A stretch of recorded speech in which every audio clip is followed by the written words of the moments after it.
Welcome to today's edition of Just the Truth. Glad to have you join me in the PhD Weight Loss and Nutrition Studio to lose weight for the last time. Visit myphdweightloss.com. A special thank you to our partners who make this podcast possible. Firmin Ford, their name is on the sign because their name is on the line with every single transaction. FirminFord.com and Discounted Appliance Warehouse with over 1,500 appliances in stock. You can often buy today and use today. DAWPickens.com.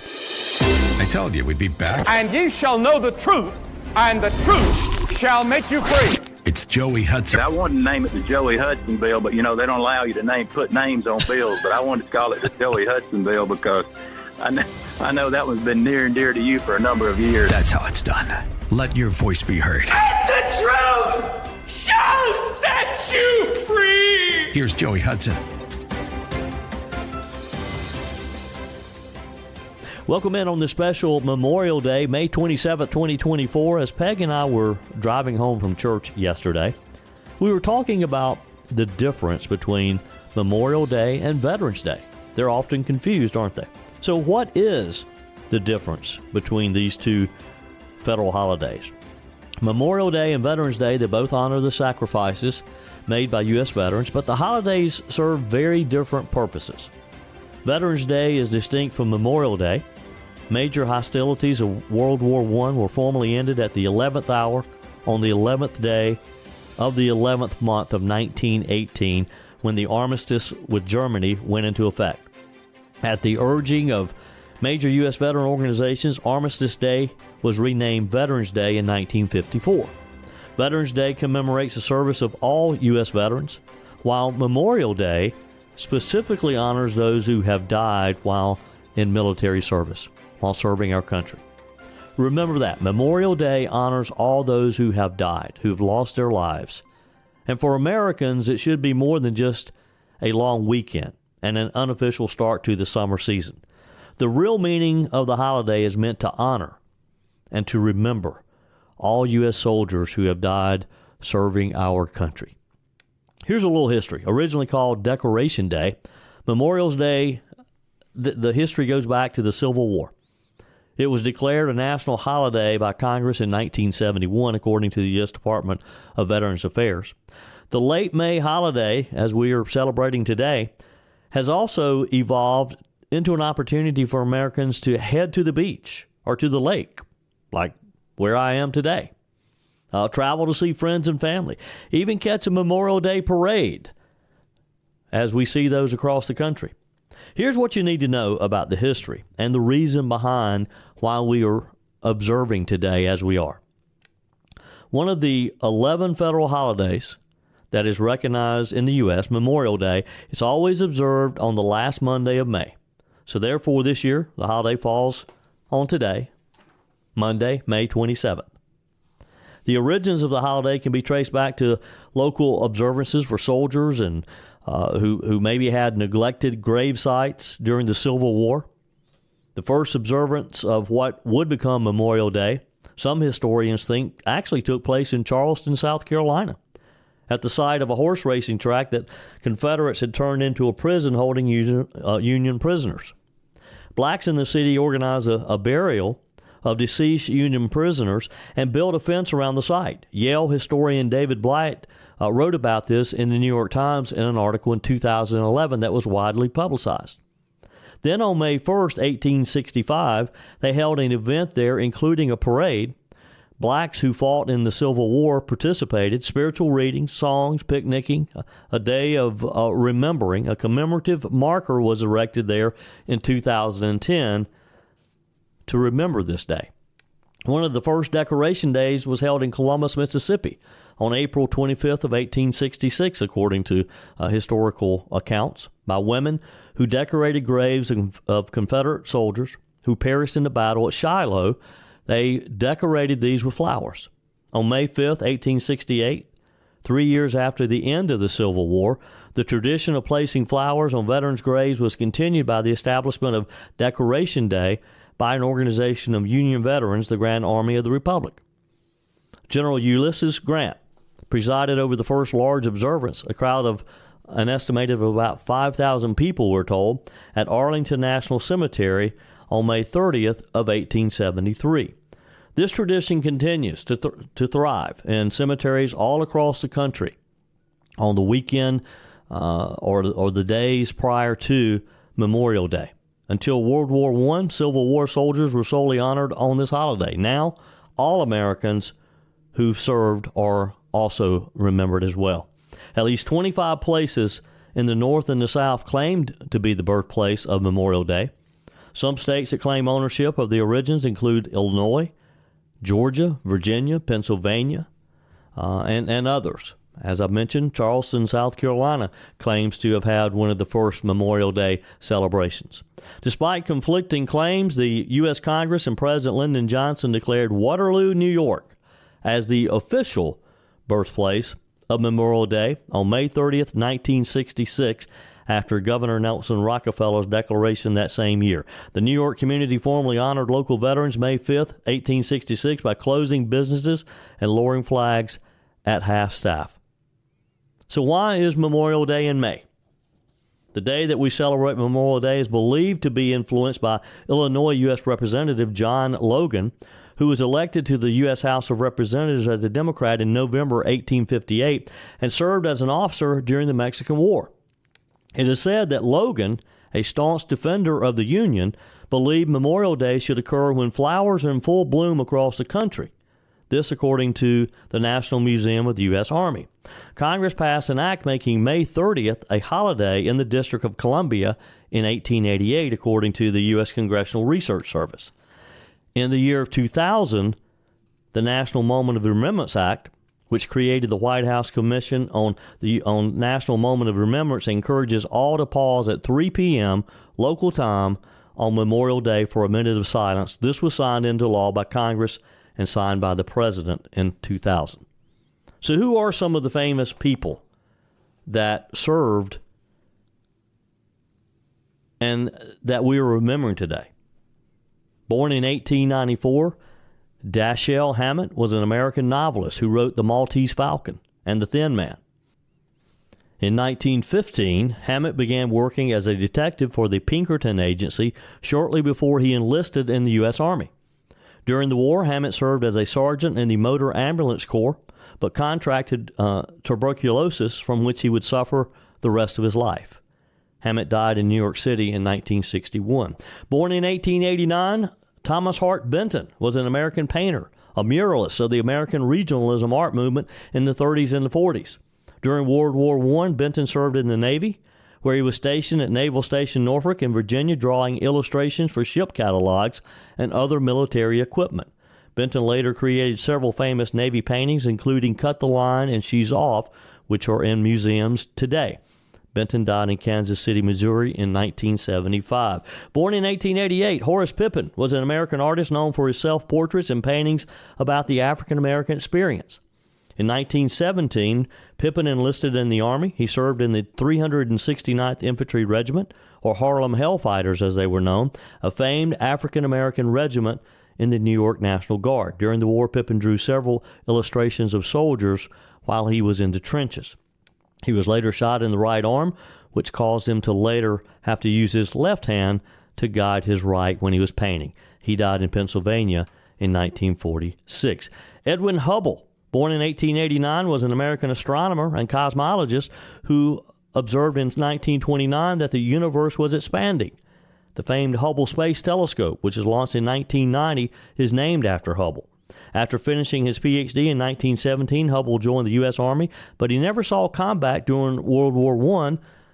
Hubble died in California in 1953. F. Scott Fitzgerald, born in 1896, was an American writer most famous for the novel The Great Gatsby.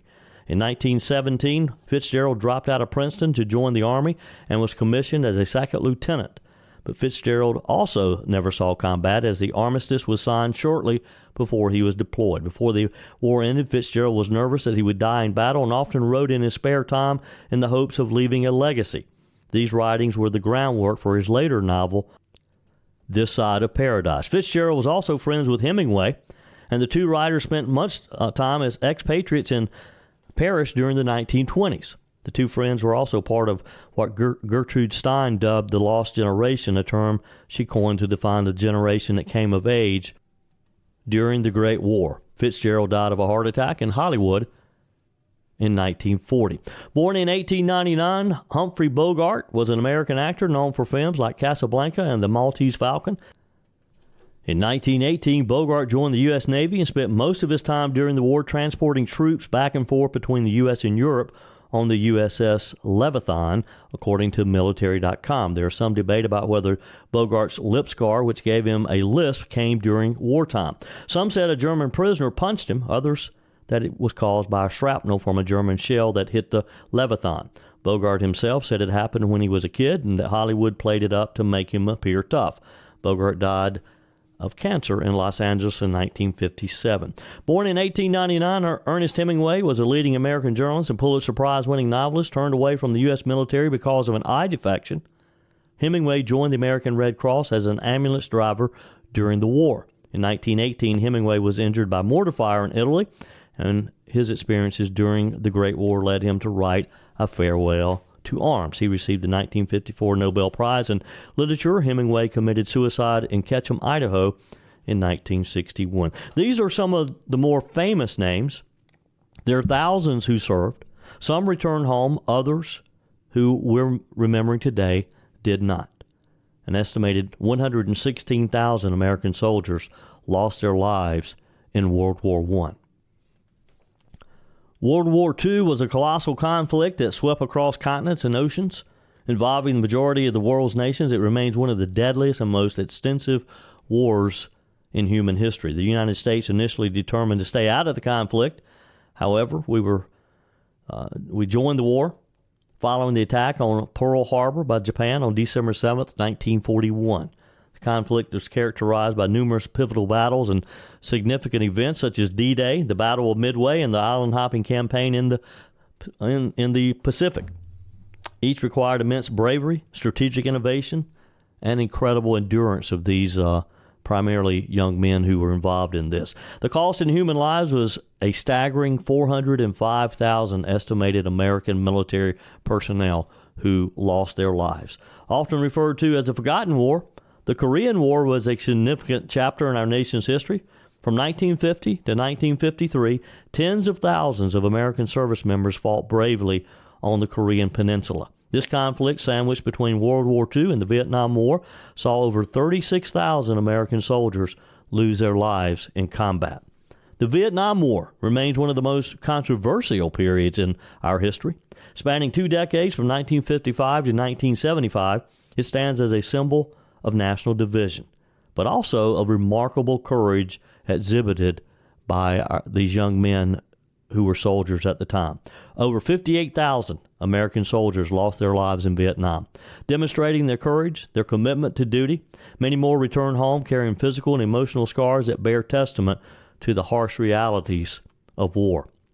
In the history of modern warfare, Operations Desert Shield and Desert Storm stand as a testament to the swift and decisive action of U.S. military.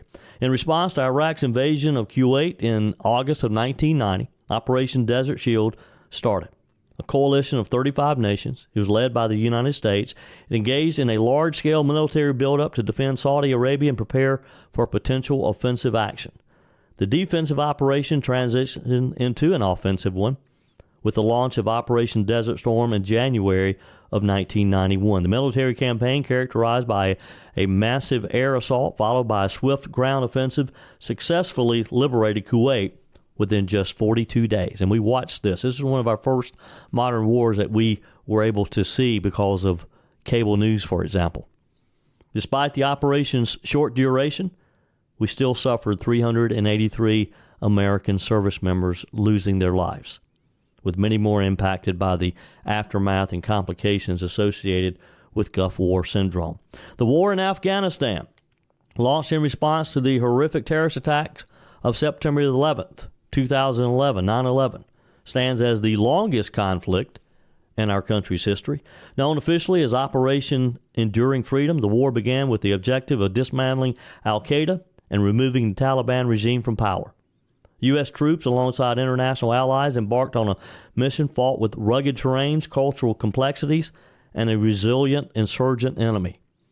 Despite the challenges and the length of the conflict, American servicemen and servicewomen demonstrated extraordinary bravery and dedication to their mission.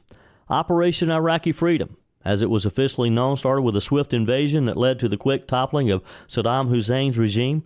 However, the initial victory transitioned into a protracted insurgency, leading to a long, challenging occupation and reconstruction effort. During the course of the conflict, American servicewomen and servicemen made the ultimate sacrifice, and many more returned home bearing physical and emotional scars that we all know come with war. And we can't forget the ongoing global war on terror, initiated also on 9/11. With these terror attacks, it represents sort of a new kind of warfare. It's a conflict without clearly defined battle lines, fought against a rather nebulous enemy and reaching far beyond the one country's border. This is a worldwide effort that continues today. The conflict has involved multiple campaigns across the globe with significant operations in Afghanistan and Iraq. It has also extended to covert operations, intelligence work, cooperative efforts with allies around the world to try to disrupt future terrorist activities. We'll never know the exact number of American military casualties in this global war on terror, but it's clear that thousands of U.S. service members have given their lives in this very complex struggle. Countless more have been wounded or carry the psychological burdens of their experiences on the war on terror. What we do know is that we can never forget any of these men, any of these women who have served our country and lost their lives doing so. We cannot forget them. CBS Sunday Morning did a great story about the efforts of World War II Museum in New Orleans. This museum is wonderful. If you've never been, you should plan a trip there. They're trying to preserve the memory of our heroes. They tell the story of Vincent Speranza, who served as a paratrooper during the Battle of the Bulge and died last year at the age of 98. CBS News national security correspondent David Martin did a great job of telling this story of how artificial intelligence will allow future generations to hear the stories of these heroes. We were innocent kids who weren't ready for what was coming, let me tell you. Vincent Speranza, the son of Italian immigrants, enlisted when he turned 18. I decided to become a paratrooper when I found out that that would probably be the fastest way to get into the battle. And fought in the Battle of the Bulge, Hitler's last gasp attempt to stave off defeat in the final months of the war in Europe. 12,000 Americans in that town held off 56,000 German troops. Vincent Speranza died last year, but visitors to the National World War II Museum in New Orleans can still talk to him. Did you have any close calls? I was trying to take a drink from my canteen, and it slipped out of my hands. And when I bent over to pick up the canteen, it went right through my helmet. Had I been standing, it would have went right through the middle of my chest. It uses voice recognition software and artificial intelligence to access questions from interviews that we've had with all of the veterans, where we've asked them roughly 1,000 questions. Museum Vice President Peter Crane is in a race against time to preserve not just the stories, but the people who lived them. Unfortunately, we're coming to a time where there are fewer and fewer World War II veterans to be able to actually talk to. 18 war veterans sat for 2 days of interviews, a chance to tell their stories for future generations to hear. CBS correspondent David Martin also spoke with bomber pilot John Luckadoo and Woody Williams, who sat in this specially configured Hollywood studio remembering their stories of heroism. It was a intriguing concept, extremely so. What intrigued you? The thought that my great-great-great-grandchildren could speak to me and ask me anything that came to their minds, and that would automatically scroll to my answer. Not just your great-great-grandchildren, everybody's great-great-grandchildren. Yes, anyone will be able to. Anyone will be able to ask Woody Williams about seeing the flag raised on Iwo Jima. Old Glory was flying, had just reached its peak when they raised it on top of Mount Suribachi. And I didn't see it go up, but I saw it the minute it got up. Until his passing, Williams was the war's last living recipient of the Medal of Honor. I received the Medal of Honor for eliminating the enemy within 7 pillboxes on Iwo Jima. John Luckadoo, the 20-year-old pilot, talked about the harrowing missions that they were expected to fly, and now at 102 remembers how the experience of war led him to become an alcoholic as he sat in the museum and asked himself questions. They were about as dangerous as you can imagine because we were going up against a very formidable German Air Force that had been fighting for 4 years. How many missions did you fly? If you survived 25, you were eligible to return to the United States. What were the odds of surviving 25 missions? Less than 1 in 4. We didn't know what we were doing. Now 102 years old, Luckadoo got his first look at how he'll be remembered. What was your worst mission? As we turned on the bomb run, we had an 18-ship formation. We lost 12 out of the 18 ships instantly. So what do you think of your answers? Kind of eerie to speak to yourself. So that's the self. All right. That generations are going to know. All right. You good with that? Well, it'll be interesting to see how the generations react to it. Yeah. It's not very important as to how I react to it. React not just to his war stories, but to what happened when he came home. They rationed us to a fifth of whiskey a day. I soon realized that that wasn't enough. I was rapidly becoming an alcoholic. Young generations are going to find out that too about you. Well, I did want to convey the fact that this is the kind of state that you could be left in if you were experiencing what we experienced in those days. That war does that, can do that to you. Wow, what a story. And these are the men and women that we will remember today on this Memorial Day.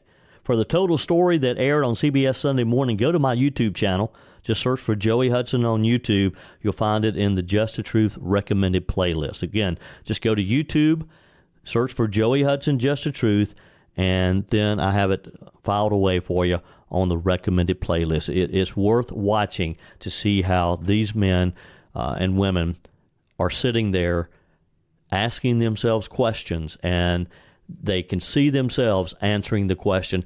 And for years to come, other people, you and I can go to the World War II Museum in New Orleans and ask these questions. You can, with the help of AI, you can ask a question, and these people will, these men, these heroes will answer that for you. Their children, their grandchildren, their great-grandchildren, future generations will be able to see this. Again, just go to my YouTube channel. While you're there, be sure and subscribe to my channel. Just click on the notifications as well so that you'll get a notification that something new has been posted. That's it for today's edition of Just the Truth, the Memorial Day edition. Thanks for joining me in the PhD Weight Loss and Nutrition Studio to lose weight for the last time. Visit myphdweightloss.com. Your comments are welcome on the Firmin Ford text line. Be sure and visit Firmin Ford at firminford.com, firminford.com. And if you need a new refrigerator, new stove, new microwave, and appliance, go to Discounted Appliance Warehouse. Just look them up at dawpickens.com, dawpickens.com. If you haven't joined my mailing list, visit my website, joeyhudson.com. Click on the Connect with Joey button so that you can receive our emails with the most up-to-date news. And again, find me on YouTube. Just search for Joey Hudson or send me a quick text or email, and I'll send you that link. Thanks for spending a few minutes of your day with me. Be sure and forward Just the Truth to friends and family, particularly today's edition, where we remember our heroes, people who have fought to protect our freedom so you and I can come together like this. Be sure and share today's edition with a friend. Stop right now. Just pause. It'll only take you a few minutes hit the share button and send it to some people on your contact list. Keep those comments coming on the Firmin Ford text line, 864-477-JOEY, 864-477-5639, and keep the emails coming too, joey@joeyhudson.com. We're back tomorrow. I hope you'll plan to be with us. Until then, remember, folks, God's got this. He's still in control.